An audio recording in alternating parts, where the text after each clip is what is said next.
Bonjour, je suis Hakim Na'lam et je vous propose ma chronique du samedi 17 août 2024. Elle s'intitule « L'assourdissement pervers ». Oui, je l'appellerai ainsi, l'assourdissement pervers, comme j'aurais pu baptiser ce phénomène la diversion magique. J'explique ce que recouvre le concept. L'armée sioniste commet un massacre tel qu'il est impossible aux médias, pourtant en empathie sioniste rémunérée, de le taire.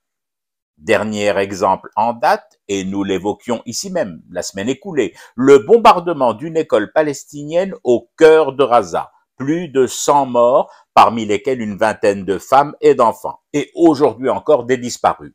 La presse exemplaire, celle du monde libre, est contrainte de balbutier entre ses lèvres pincées cette info, mais pas en boucle, ce qui est déjà paradoxal pour des chaînes d'infos en continu.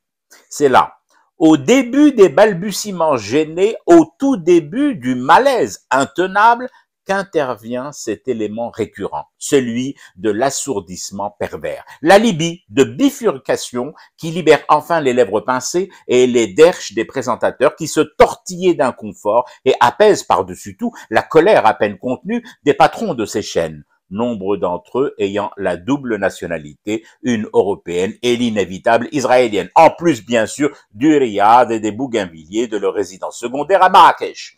Le facteur d'assourdissement pervers fonctionne comme une sorte de dérivation électrique, un chantage, une rocade de redirectionnement.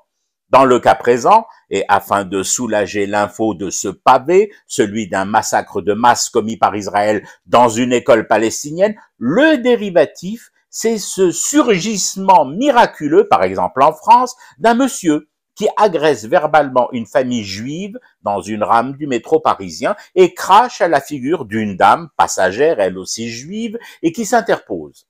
Dans le document vidéo filmé par cette citoyenne française courageuse, on voit et on entend clairement que le mec n'est pas vraiment dans son assiette. Il tient des propos décousus. Il va et vient dans la rame comme en errance psychique. Il prononce des phrases déconstruites, ponctuées par des insultes. C'est là, à ce moment précis où le document ainsi enregistré dans la rame arrive avec une rapidité incroyable dans les bonnes rédactions parisiennes, que le passage de témoins s'effectue exactement comme dans une course de relais. Le premier relayeur info, celui qui traitait péniblement de l'affaire dite bombardement d'une école palestinienne sans mort, est tout content de refiler le bâton au second relayeur qui, lui, axera sa course, son relais, non plus sur le massacre commis par l'armée sioniste, mais sur les propos salaces d'un détraqué dans un métro.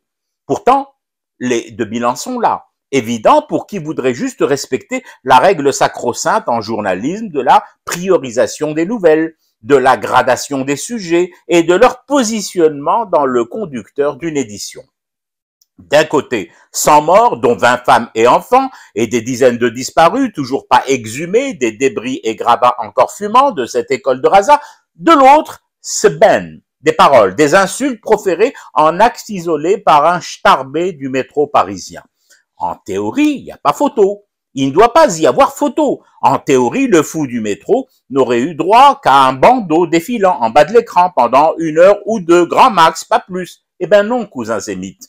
Le drame de l'école palestinienne est tout bonnement sucré, enlevé de tous les conducteurs ou presque, et le déséquilibré du métro remplit alors sa seule fonction, sa fonction miraculeuse, tout déséquilibré qu'il est. Il rééquilibre les choses dans le bon sens dominant, remettant Israël et le peuple juif éternellement menacés au centre de tout. De toutes les préoccupations, des seules préoccupations valables qu'on nous demande d'avoir, nous, les téléspectateurs. Voilà. Comme par magie cabalistique, le pochetron camé du métro ravit à lui seul la vedette au massacre de masse dans Gaza. Les tables de la loi médiatique selon Sion viennent une fois de plus de frapper. Je fume du thé et je reste éveillé. Le cauchemar continue. C'était Hakim Na'lam. Je vous retrouve demain pour une autre chronique et une autre façon de dire son amour à l'Algérie.